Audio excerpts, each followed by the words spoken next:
Padre Pio had witnessed countless souls throughout his lifetime, some radiant with grace, others weighed down by their earthly choices. But nothing prepared him for the vision that came one quiet afternoon without any sound, warning, or sign. He was praying in his cell, immersed in deep contemplation, when suddenly the atmosphere shifted. The room seemed to dim, as if a shadow had silently entered. Padre Pio later said he felt a sorrow not of this world pressing into his heart.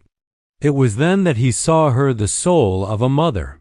Not a silhouette, not a vague form, but a clear and living presence standing before him. She did not speak. She didn't need to.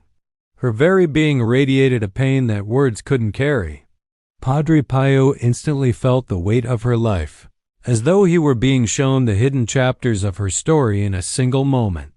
She had failed her duties, not in grand dramatic ways, but in small, daily acts of neglect that slowly carved deep wounds in her children's hearts.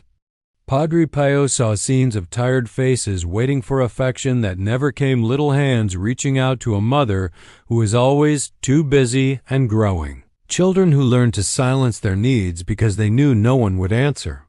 The vision pierced Padre Pio deeply. He sensed that her soul was crying out, not out of anger, but out of unbearable regret. What she had ignored in life now stood before her in eternity, demanding acknowledgement. Padre Pio understood immediately. This was not merely a vision of one woman. It was a warning for all who treated their responsibilities lightly. The vision faded as suddenly as it appeared, but the sorrow it left behind remained with him for days. In the vision, Padre Pio felt as if he were being pulled gently yet irresistibly into the memories of the woman's earthly life. They unfolded before him like scenes from a silent film, vivid, detailed, and painfully honest. She was not a wicked mother, not abusive, not cruel. In fact, to the outside world she appeared respectable, responsible, even admirable. But holiness is not measured by outward impressions. It is measured by the heart's quiet responsibilities, and in these hidden duties she had failed. Padre Pio saw her rushing through each day consumed by her own concerns, her appearance, her social connections, her small pleasures, her comfort. Her children were not starving or abandoned, but they were emotionally unfed. She loved them in theory, but not in sacrifice. She cared for them in routine, but not in tenderness. When they came to her with fears, she brushed them aside. When they sought affection, she gave them chores. When they needed guidance, she offered impatience. Her husband tried to help, but she believed motherhood was something that would manage itself. She always assumed. She had time to love them properly later, time to bond when life became easier, time to be patient once her own needs were met, but later never came. Childhood is short, and she missed it entirely. Padre Pio watched birthdays she forgot, tears she dismissed, promises she made casually and broke without a second thought. None of these were dramatic sins, yet each one shaped the soul of a child. The weight of accumulated neglect, though invisible on earth, had become a mountain in eternity. He sensed that she had died suddenly. Only upon crossing into the next life did she truly see the consequences of her indifference, how the absence of a mother as love had left a lasting mark on her children as spirits. And now she stood before Padre Pio, crushed by the truth she never allowed herself to face in life. As Padre Pio's vision deepened, he was allowed to see not only the mother's life but also the long shadows her choices cast over her children. Souls are interconnected, he understood. A mother's heart forms the first home a child ever knows.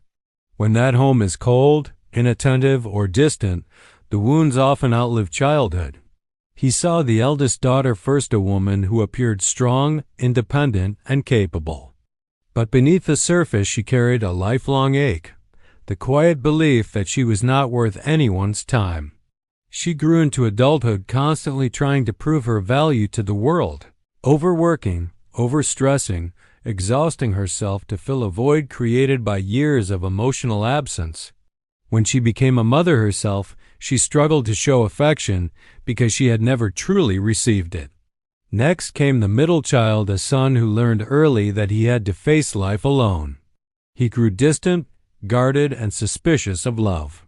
Relationships for him were always fragile, always temporary. Deep down, he believed he would eventually be overlooked, ignored, or left behind, just as he had felt in his earliest years. He battled anger, restlessness, and a silent longing he could never name. Then Padre Pio saw the youngest a gentle, sensitive child who had once reached for his mother more than any of the others.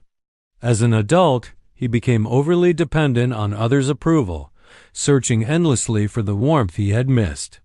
He confused attention with love, praise with affection, and often fell into unhealthy attachments. None of these outcomes were dramatic sins in themselves, but they were consequences. Invisible burdens carried quietly across decades. Deep wounds that shaped identities, choices, and destinies. And the mother, watching from beyond the veil, saw it all with heartbreaking clarity. Her neglect had not destroyed her children, but it had scarred them. And in eternity, she finally understood the weight of the love she had withheld. Padre Pio described the moment of judgment not as a courtroom, but as a revelation, a stripping away of illusions, excuses, and self-deception. When the mother's soul stood before God, she was not accused by an angry judge. Instead, she was confronted by truth itself, a truth brighter and more overwhelming than anything she had ever known. In Padre Pio's vision, she saw her entire life in a single, all-embracing moment, not just her actions, but their consequences. She did not see isolated mistakes or occasional failures. She saw patterns, habits, and omissions. She saw the times she had turned away from her children when they needed her. She saw moments when she chose comfort over responsibility, distractions over presence, and selfishness over sacrifice. But the most painful part was not seeing her own choices. It was watching how those choices shaped her children's lives. Because in the light of divine truth, every neglected embrace, every unspoken word of encouragement, and every missed moment of care reappeared with piercing clarity. She felt the loneliness her children had felt. She felt the insecurity she had unknowingly planted in their hearts. She felt the ripple effect of her absence in their adulthood, their fears, their emotional struggles, their longing for a love she never fully offered. This was not torment inflicted by God. It was torment born of understanding. And then came the moment she saw what her life could have been. She saw the tenderness she could have given, the healing she could have provided, the bond she could have strengthened. She saw the legacy of love she failed to build. In that light, her excuses dissolved. Her defensiveness vanished. For the first time, she understood her motherhood not from her own viewpoint, but from God's.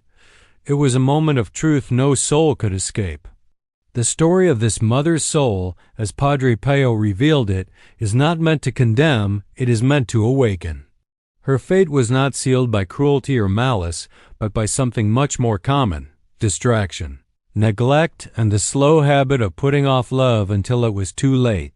Her soul teaches one of the most important spiritual truths, that omissions can wound as deeply as actions, and responsibilities ignored can echo across generations. Her suffering in the afterlife was not punishment in the earthly sense. It was purification, a painful but necessary cleansing of the selfishness and indifference that had taken root in her heart. In purgatory, she learned to love in the way she never did on earth. She saw, at last, the value of sacrifice, presence, and tenderness. She longed to return to her children, to hold them, to guide them, to be the mother she never became, but that chapter of her story was closed. And this is where her lesson begins. For those still living, she becomes a quiet voice reminding us that love must never be postponed. Children grow quickly. Hearts harden when neglected. Opportunities for kindness expire silently. The duty to love, whether as a parent, spouse, sibling, or friend, is sacred, and every moment is a chance to fulfill it. Her soul teaches that God does not ask for perfection, only sincerity, effort, and a willing heart, and that the greatest tragedy is not failing, but failing to try. Her story urges every soul to choose love now before time runs out.